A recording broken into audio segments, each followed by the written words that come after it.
আচ্ছা আমায় বলো, মা দুর্গার কাছে তোমরা কি চাও? ফ্যামিলির সবাই যাতে ভালো থাকে। এক্স্যাক্টলি। ফ্যামিলিকে ভালো রাখার জন্য তোমাদের কাজ করতে হবে, কাজ করে ইনকাম করতে হবে। দুর্গাপুজো আর office work connected, simple science এটা। তোমরা দুর্গাপুজোয় যে কি করবে তা আমার খুব ভালো মতো জানা আছে। এক এক দিন এক এক জায়গায় যাবে আর রং বেরঙের জল খাবে, তারপর লিভারটার 12টা বাজবে, আর সেই লিভার সারাতে ডাক্তারের কাছে গিয়ে হাজার হাজার টাকা বেরিয়ে যাবে। সেই টাকাটা আমি তোমাদের বাঁচিয়ে দিচ্ছি। I am helping in your savings. বোঝো এটা? শোনো, ওই ঘন্টার পর ঘন্টা লাইন দিয়ে দাঁড়াবে, ঘাম হবে, তার উপর যদি বৃষ্টি নামে, ঘামের জল বৃষ্টির জল মিলেমিশে যাতা অবস্থা, সর্দি কাশি হবে, তাতে আরামসে অফিসে বসে এসিতে চিল করতে করতে কাজ করবে।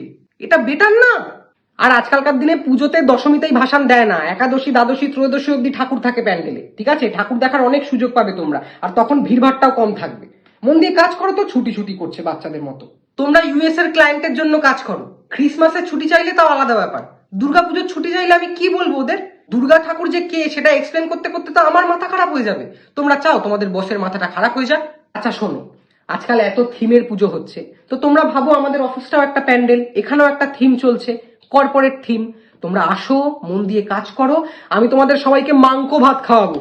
তবে হ্যাঁ, মন দিয়ে কাজ করতে হবে, নইলে কিন্তু আর কত রাত একা থাকবো চালিয়ে দেবো অফিসের ভেতরে।